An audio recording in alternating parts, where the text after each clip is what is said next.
Chapter 46. Human Relationships. The law of mutual dependence. We are all woven together in the great web of humanity, and whatever we can do to benefit and uplift others will reflect in blessing upon ourselves. The law of mutual dependence runs through all classes of society. Human beings made necessary one to another. In the Lord's plan, human beings have been made necessary to one another. If all would do their utmost to help those who need their help, their unselfish sympathy and love, what a blessed work might be done. To everyone God has entrusted talents. These talents we are to use to help one another to walk in the narrow path. In this work each one is connected with the other, and all are united with Christ. It is by unselfish service that we improve and increase our talent. Helping others helps oneself. Many are in obscurity. They have lost their bearings. They know not what course to pursue. Let the perplexed ones search out others who are in perplexity and speak to them words of hope and encouragement. When they begin to do this work, the light of heaven will reveal to them the path that they should follow. By their words of consolation to the afflicted, they themselves will be consoled. By helping others, they themselves will be helped out of their difficulties. Joy takes the place of sadness and gloom. The heart, filled with the Spirit of God, glows with warmth toward every fellow being. Every such a one is no longer in darkness, for his darkness is as the noonday. Our continuing influence. We sustain a most solemn relation one to another. Our influence is always either for or against the salvation of souls. We are either gathering with Christ or scattering abroad. We should walk humbly and make straight paths, lest we turn others out of the right way. We should preserve the strictest chastity in thought and word and deportment. Let us remember that God sets our secret sins in the light of His countenance. There are thoughts and feelings suggested and aroused by Satan that annoy even the best of men, but if they are not cherished, if they are repulsed as hateful, the soul is not contaminated with guilt, and no other is defiled by their influence. Oh, that we each might become a savor of life unto life to those around us. Far-reaching effects of influence. We may never know until the judgment the influence of a kind, considerate course of action to the inconsistent, the unreasonable, and unworthy.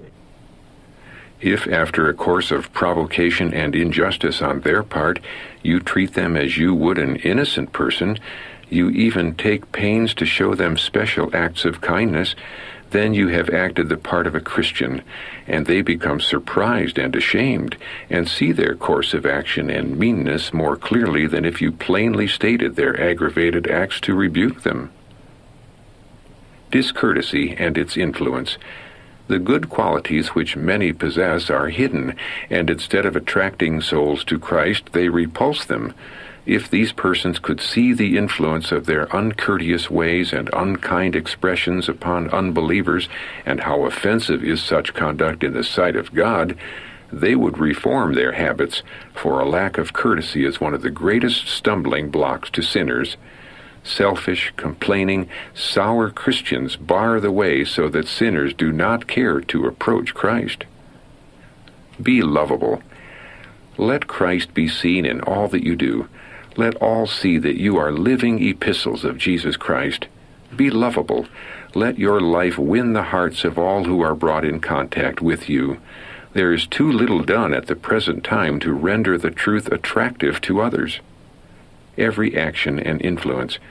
Every word you speak, every action you perform, has an influence for good or evil upon those who associate with you, and oh, how necessary it is that you have Christ dwelling in your heart by faith, that your words may be words of life, and your works, the works of love. Responsible for one's influence. God holds everyone responsible for the influence that surrounds his soul, on his own account and on the account of others. He calls upon young men and young women to be strictly temperate and conscientious in the use of their faculties of mind and body. Their capabilities can be developed only by the diligent use and wise appropriation of their powers to the glory of God and the benefit of their fellow men. Surrounded with atmosphere of faith. It is of the greatest importance to us that we surround the soul with the atmosphere of faith. Every day we are deciding our own eternal destiny in harmony with the atmosphere that surrounds the soul. We are individually accountable for the influence that we exert, and consequences that we do not see will result from our words and actions. If God would have saved Sodom for the sake of 10 righteous persons, what would be the influence for good that might go out as a result of the faithfulness of the people of God if everyone who professed the name of Christ were also clothed with his righteousness? If God could tell the abode and designate the trade of Simon the tanner, and definitely direct the centurion as to how he would find him living by the seaside, he also knows us by name, knows what is our trade or business, where we live, and what are our experiences. He knows whether we are clearing the King's highway from all rubbish and hindrance, so that he can beckon our souls onward and upward, or whether we are filling the path with rubbish and blocking up our own way and placing stumbling blocks in the way of sinners to hinder the salvation of precious souls for whom Christ died. Dealing with varied dispositions. The Lord wants us to be sanctified. We shall have to contend with people of varied dispositions, and we should be in a position where we know how to deal with human minds. We must ask Christ to give us words to speak that will be a blessing, and as we thus seek to help others, we shall be blessed ourselves. A most important work. This work, that is correcting wrongdoing, is the nicest, the most difficult ever committed to human beings. It requires the most delicate tact, the finest susceptibility, a knowledge of human nature, and a heaven-born faith and patience, willing to work and watch and wait. It is a work than which nothing can be more important. Delicate work to deal with minds. It is a very delicate thing to deal with human minds. You may stand up stiffly and never soften their hearts, or you may come close to the afflicted soul and with a heart full of love lead him away from the enemy's battleground, not drive him there and leave him there to become the sport of Satan's temptations. Each has peculiar trials. We cannot afford to be in any way a hindrance to others. Each has his own peculiar temptations and trials, and we are to stand in a position where we can help and strengthen the tempted. We are to encourage and, if possible, lift up those that are weak in the faith. By speaking of the promises of God, we may sometimes remove depression from the minds of those who are in trial and difficulty. Counsel to a wife regarding personal relationships. I am instructed by the Lord to say to you, strive to enter in at the strait gate, for many, I say unto you, will seek to enter in, and shall not be able. Luke chapter 13, verse 24. The Lord asks you to keep close to him, speak as he would speak, and act as he would act. Do not let anyone prejudice your mind and lead you to speak unadvisedly. Keep your own soul pure and clear, and your thoughts elevated and sanctified. Do not praise or exalt people to their injury, neither be hasty to condemn those whom you think are not acting wisely. Let all see that you love Jesus and trust in him. Give your husband and your believing and unbelieving friends evidence that you desire them to see the beauty of truth, but do not show that painful, worrying anxiety which often spoils a good work. Christian understanding. Those who make the most of their privileges and opportunities will be, in the Bible sense, talented and educated men, not merely learned, but educated in mind, in manners, in deportment. They will be refined, tender, pitiful, affectionate. This, the Lord has shown to me, is what he requires of his people. God has given us powers to be used, to be developed and strengthened by education. We should reason and reflect, carefully marking the relation between cause and effect. When this is practiced, there will be on the part of many greater thoughtfulness and care in regard to their words and actions, that they may fully answer the purpose of God in their creation. Frankness encourages confidence, counsel to a physician. If there were far more frankness and less secretiveness, if there were brotherly confidence, encouraged, if there were far less of self and more of the Spirit of Christ, if you would have a living faith in God, the cloud which is now thrown across the atmosphere of the mind by Satan would be cut away. Reformers, not bigots. The one object to be kept before the mind is that you are reformers and not bigots. In dealing with unbelievers, do not show a contemptible spirit of littleness, for if you stop to haggle over a small sum, you will in the end lose a much larger sum. They will say, "That man is a sharper.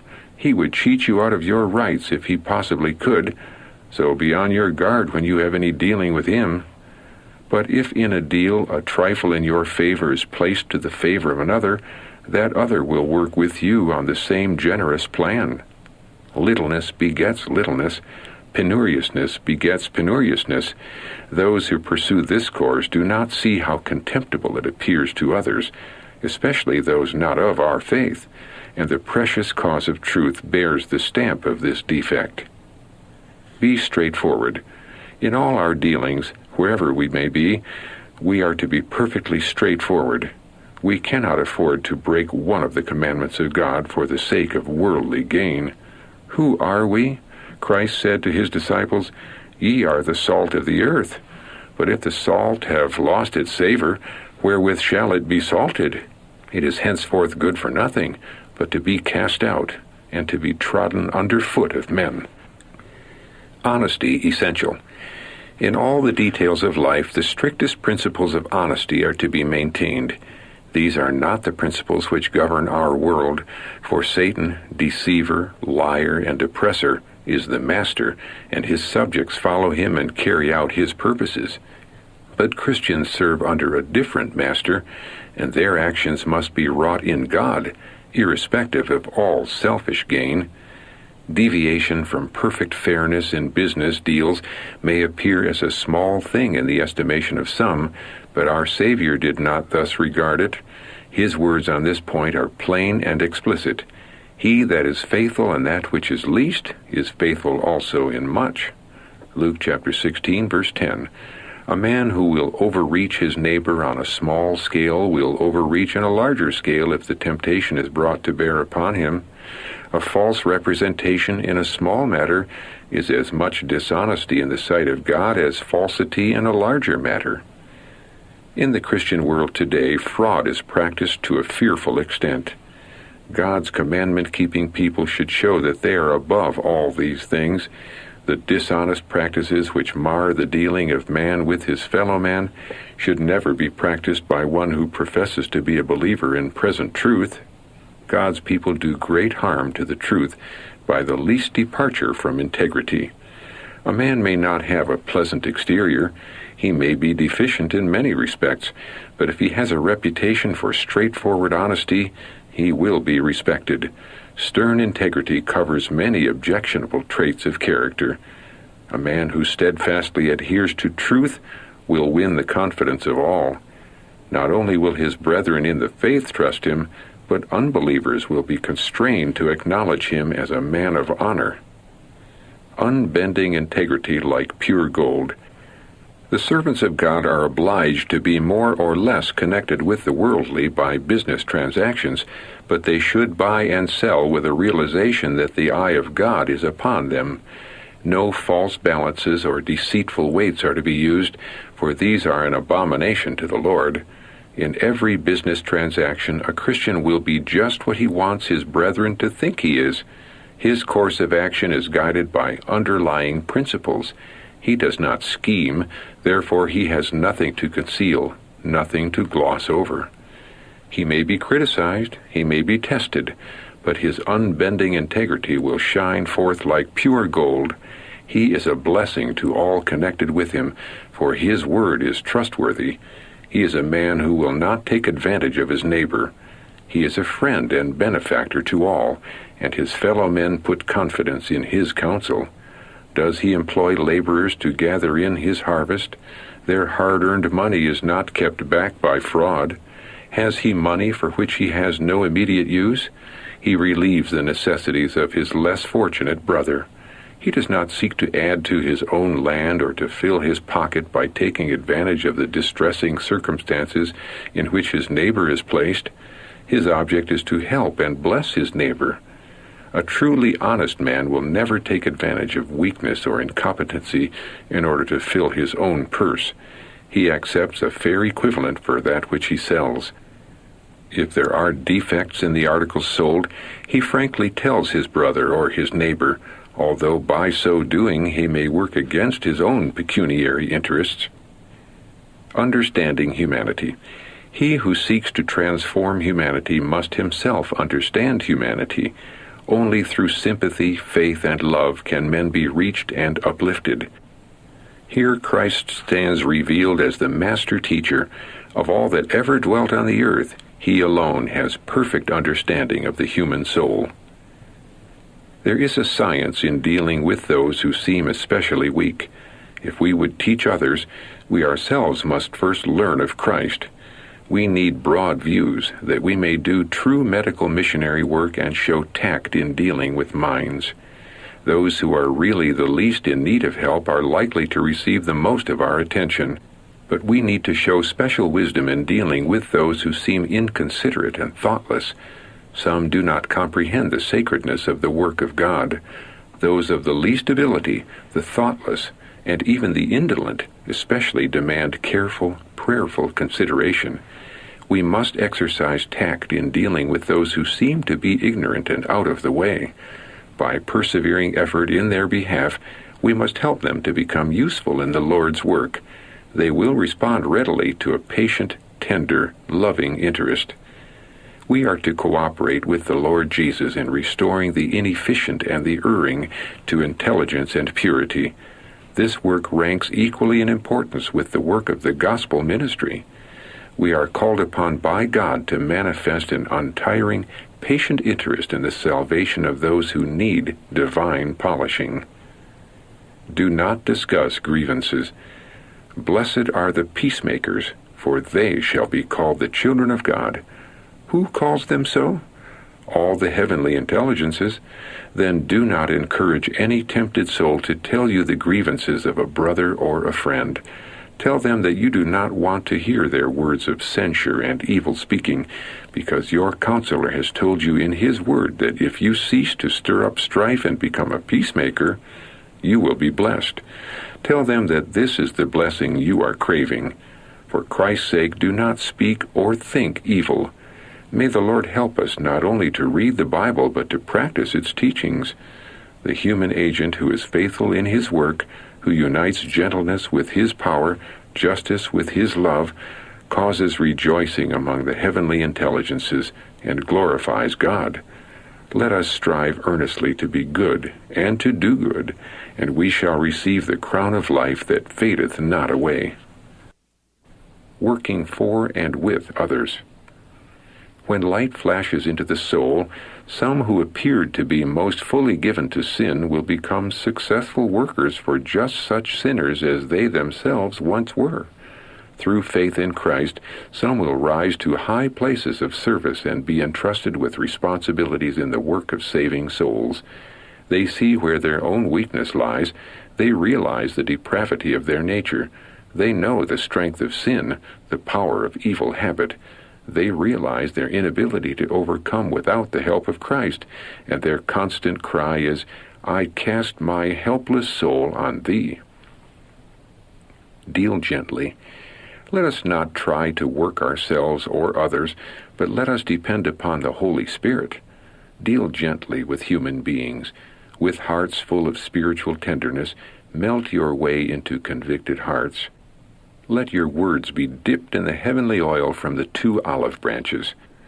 We need the golden oil emptied into prepared vessels, that it may be communicated to those who are seeking for the truth. Ever remember that it is not by might, nor by power, but by my Spirit, saith the Lord of hosts.